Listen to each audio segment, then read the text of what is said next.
Hello everybody, welcome back. Tony Stark is one of the most popular and favorite characters in the MCU. This genius billionaire playboy and philanthropist proved that it's possible to become a superhero even if you don't have any superpowers.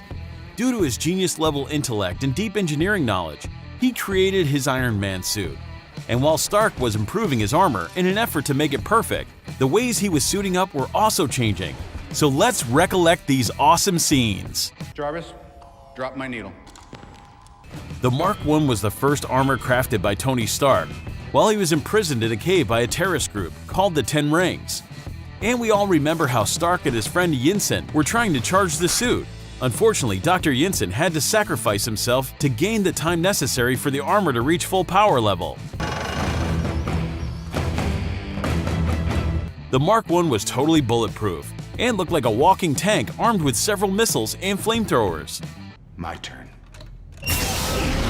This is not just a thrilling suit-up scene, but also Stark's life-changing moment that encouraged him to become an Iron Man.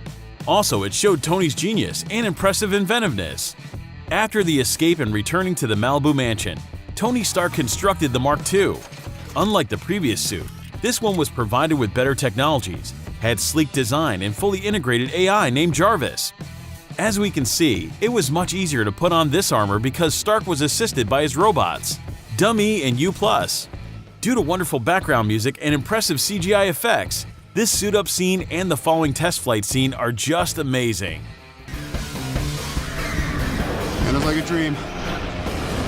After it, Stark developed his third Iron Man suit that was equipped with different weapons and featured a red and gold color scheme. Throw a little hot rod red in there. Yes, that should help you keep a low profile. When Tony discovered that the Ten Rings had taken control of Gulmira, he was full of anger, hate, and a desire for revenge. That's why Stark decided to test his Iron Man suit and kill the terrorists. The first Mark III suit-up scene is full of details that show how Tony was fitted with all the pieces of the armor. Everything was very realistic, including the high-pitched whirl of the automated screws or the clicking of the metal plates.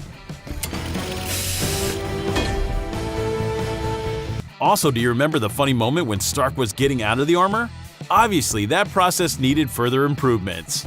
Let's face it, this is not the worst thing you've caught me doing. Tony used the Mark IV for the first time when he jumped out of the plane to land on the stage at the Stark Expo opening. We can see that this armor was much easier to take off, but still, it was impossible to do that without Stark's robots. Plus, thanks to the wonderful AC/DC song Shoot to Thrill and amazing performance, this scene will be remembered for a long time. The next scene where Tony Stark had to put on his suit became one of the most satisfying and fan favorite. This also applies to the armor he was wearing. The Mark V was the first Iron Man suit provided with a special portable system that was able to fold itself into a suitcase. Thanks to it, Stark managed to deploy his armor within several seconds. It saved his life and helped to stop Ivan Vanko. When Stark managed to improve his arc reactor, he created new armor named the Mark VI. And it was the first suit with a triangular-shaped unibeam on the chest piece.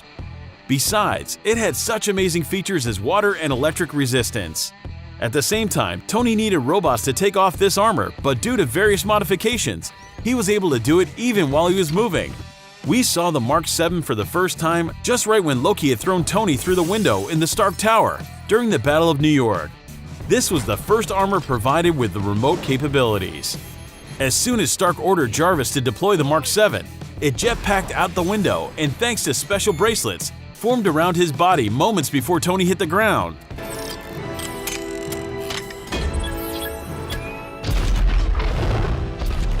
After the battle for New York, Stark created the Mark 42. The armor was able to separate into small armor plates and fly to Tony when he used remote command through the subcutaneous chips. Stark tested the Mark 42 in his workshop. However, it's difficult to say that his first attempt was completely successful. One of the armor pieces failed to assemble onto Stark and crashed into another suit. Also, when the pieces flew to him, Tony was pushed back from the humming blows, and obviously, the last piece of armor hit him rather painfully. I'm the best. Additionally, Stark used his suit to protect Pepper during the attack on his Malibu mansion. When Tony ensured his girlfriend was safe, he summoned the armor back and put it on to defeat the enemies. Besides, the Mark 42 helped Stark to escape from Trevor Slattery's house and deal with guards. One by one, the small suit components were flying to Tony.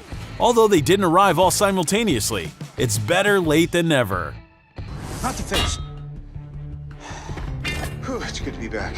If you're a true MCU fan, you'll never forget the final battle in Iron Man 3, when Tony Stark summoned his Iron Legion controlled remotely by Jarvis.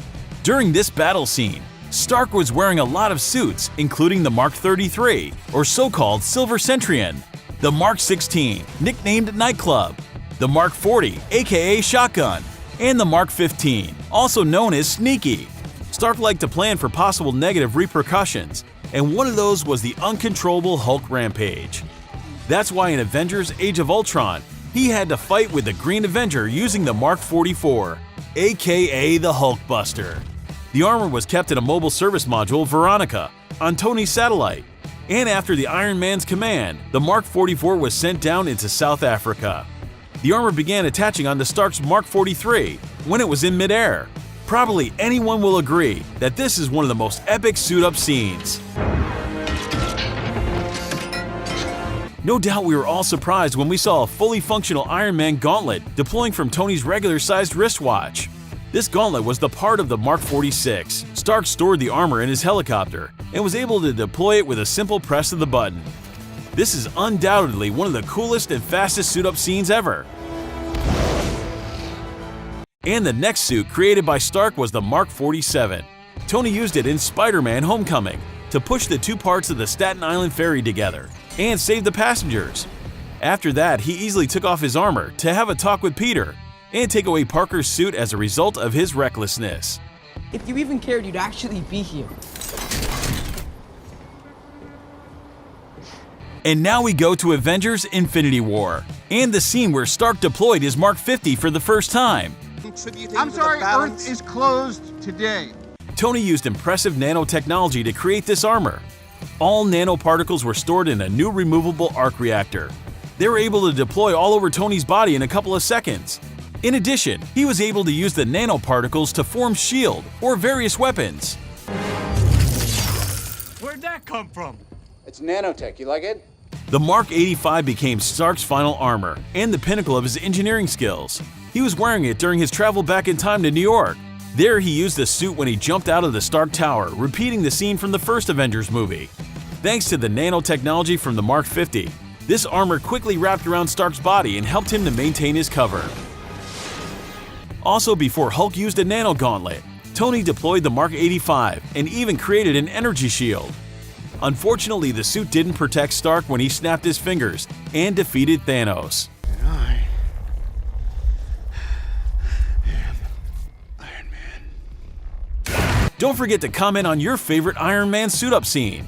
Thank you so much for watching. If you like this video, give us a like, comment, and subscribe. Not bad.